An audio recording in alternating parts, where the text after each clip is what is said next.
Okay, everyone, I'm really excited for our guest on today's podcast. Chief Ryan Kinnan from Auburn Police Department is here. Chief Ryan has been a good friend of Crime Victims United, ardent supporter of victims of crime out there in the community to keep us safe. And we're going to talk today about some different things, especially in what's going on in the world today with the protests turning violent and how to keep our families safe. But first, it's really my great honor to introduce the chief, and I'm going to let him talk a little bit about who he is and his background and how he ended up being police chief. Well, Nina, thanks for having me. I appreciate this opportunity to get out to about 44,000 followers and viewers on this podcast. So a little bit about me. Been in law enforcement for over 20 years now. I've worked for 3 different police departments. Okay, wait, you said over 20 years? You must have started at 10 because you're looking pretty young. I don't look old enough to have an 18-year-old who just graduated high school, but yeah. So with that, 3 different police departments. Auburn is my 3rd. I became the police chief here at the end of 2018, so at the end of November. And before that was Citrus Heights. I worked for a chief there, 2 chiefs working for there. And my first is Chris Boyd, who's now the city manager, phenomenal leader. And then the second chief was Ron Lawrence, a lot of experience with Ron. He's also a great supporter of Crime Victims United. So yes. A lot of good people. I've been fortunate to do a lot of different things in my career. But even more so is kind of what I learned, certainly at my time with Citrus Heights. And that's this community-oriented policing philosophy, right? I mean, you hear it a lot, kind of as almost a flippant remark, right? Oh, we subscribe to the community policing, or, well, yeah, we do those things, right? But it's actually understanding the true meaning of what that community policing concept is. So I think we'll probably be talking a little bit more about that later. Same with the problem-oriented policing. We are kind of we're a slice of the pie, I think many people have heard me say. So it's those things I had the opportunity to learn and to develop kind of both sides of law enforcement, right? Not just being a cop, but also the community side of it. And I mean, that was a lot of growth for me during that time there. Before that, I was in the city of Ventura, where I got my start in law enforcement. Fun city, beach community with a great downtown. And, there's people here that might be from Ventura. And with that, before that, I joined the Marines. So I spent 4 years in the Marines. I had a great opportunity to work with a lot of different people. Growth opportunities in a lot of different times. I got to work with people from all walks of life, from all parts of our country, and because of that, you get immersed in what the world really starts to look like, right? I think most people live in we live in our bubble. Auburn's like many other cities where many people are born here, raised here, and this is what they know. So anytime I think you can find an opportunity to get out there in the world and experience things just for your own personal growth. And then the Marines, I mean, like I've told a lot of people, I had a great job in the Marines. I got to jump out of airplanes and helicopters and everything else. And the unique part was my dad was what they call a load master for the C-130s, some of the cargo planes. So when I got to my unit, my first jump was actually out of the plane that he was in. Oh, that's so awesome. It was awesome.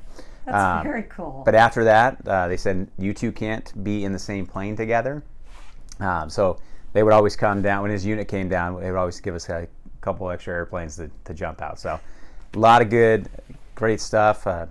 Grew up in Southern California. Went through scouting and as an Eagle Scout. What's happened with that group is unfortunate, but that's a different conversation.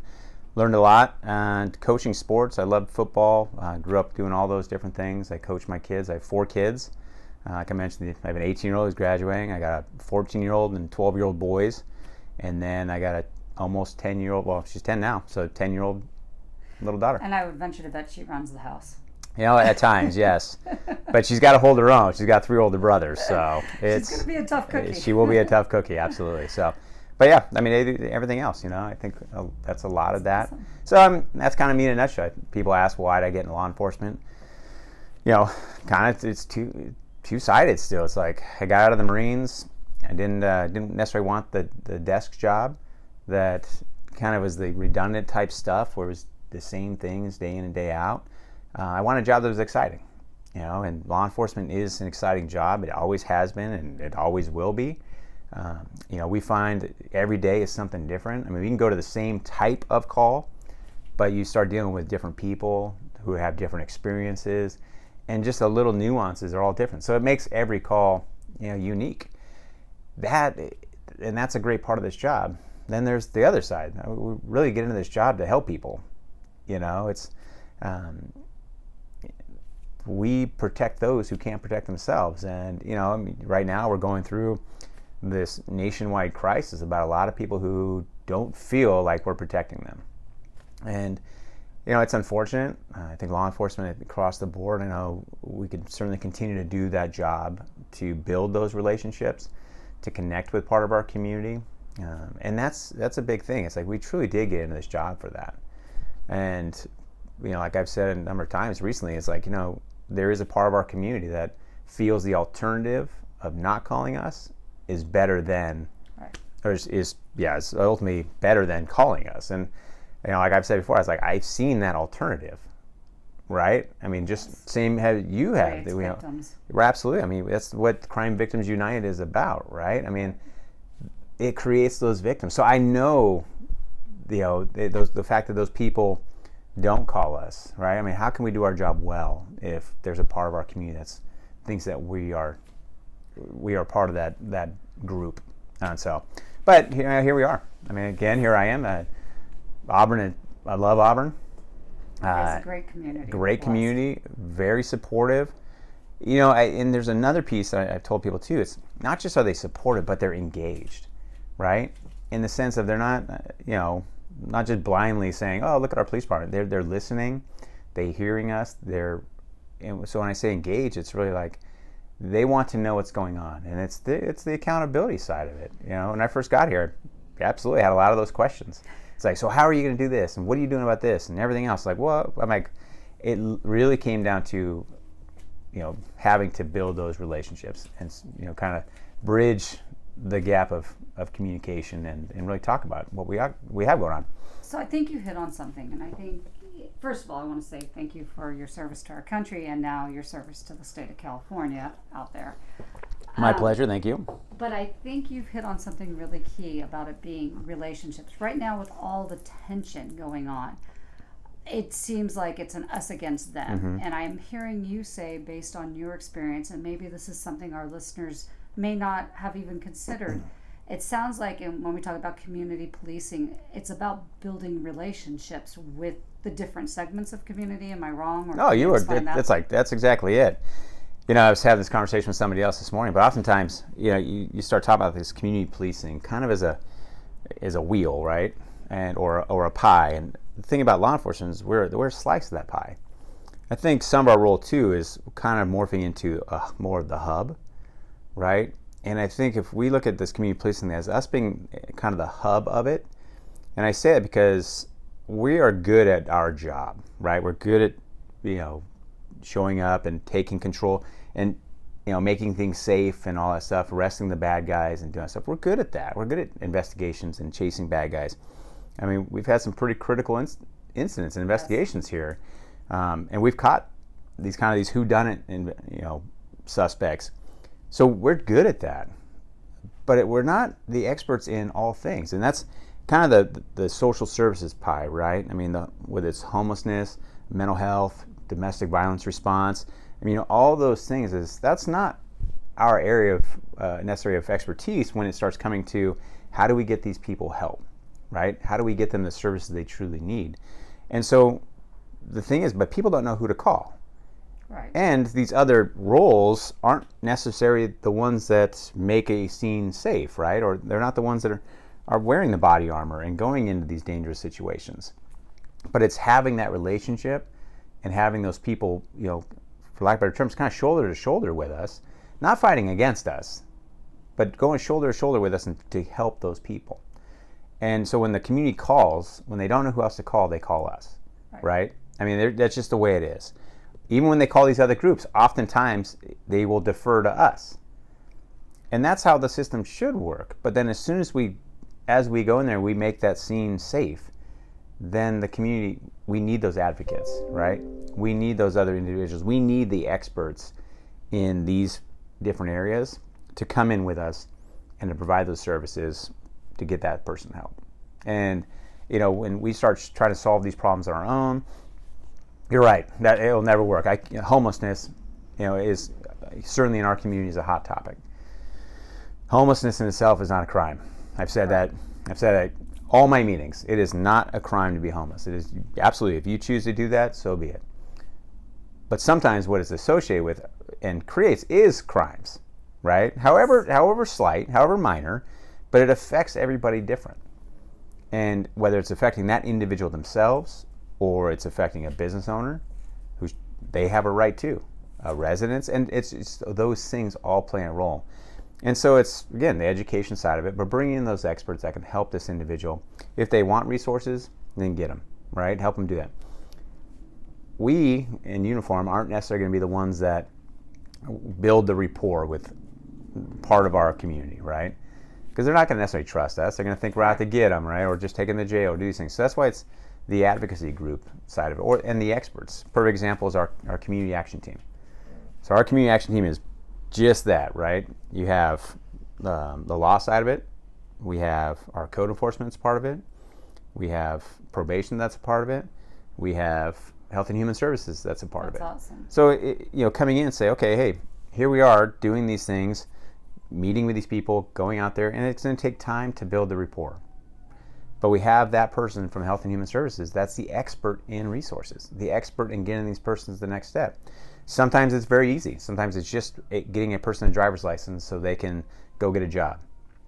Sometimes it takes time and contact after contact after contact when this person finally says, okay, I'm tired of being homeless and I'm done with it.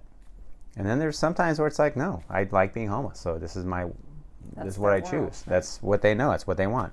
And I think the community policing concept not only extends to the person who may or may not have committed a crime, but like here, even to the victims. Part of this podcast, which we're so grateful to have you on, is we're building a resource clinic. Right. So people can call and say, hey, I'm a domestic violence victim, or your officers respond, and they can hand a card to call here and say, I need relocation fees, things like that. So part of that community policing also includes taking care of the victims. Absolutely. As well, correct? That's where the advocacy groups come in. That's where these community groups come in. It's like, we want to put our arms around everybody, right? And when we do that as a community, that's when we have long-term success. From a law side of it, we're a Band-Aid, and that we're designed to be a Band-Aid, right? But it's where it's bringing in all these other groups, the experts like yourselves and Crime Victims United, that says, hey, we're going to take it from here, right? Now it's time for us to step in, and we're going to take it from here. The officers showed up, the Health and Human Services, all these groups showed up. They did their part. Now it's time for us to step in, and we're going to do our part. And so when we all are working together and talking about it and not fighting each other, right? This is yours, this is mine, stay out of my wheelhouse, stay in your lane, whatever we want to say. But when we all start saying, okay, boom, you guys have done your part, we're ready to step in. You guys did your part, we're ready to step in.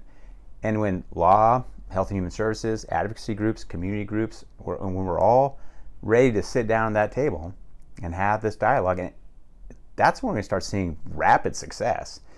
Because I know advocacy groups work. I know having groups in-house, whether it's domestic violence, mental health, you name it, if they're learning what we are doing and we're learning what they're doing, now we can figure out how to support each other's missions. And it really changes the community, I think. Absolutely. And I believe, and please correct me if I'm wrong, looking at the state of the nation right now, that seems like that element has been lost, unfortunately. We're so fractionalized, sure. And so us against them, it's really deteriorating communities. I mean, it breaks my heart to see the victims that have been created. And I think you and I share the same philosophy. We've talked about this. Everybody has a right to be heard, and everybody Absolutely. Certainly has a right to have their voices heard in a peaceful protest. Absolutely. I know we had a protest here. Yes. I think it was last Monday. And your officers, by the way, did a great job. Talk about community policing. They were out there handing out water, making sure that the protesters, it was a hot day, and everybody was safe and secure.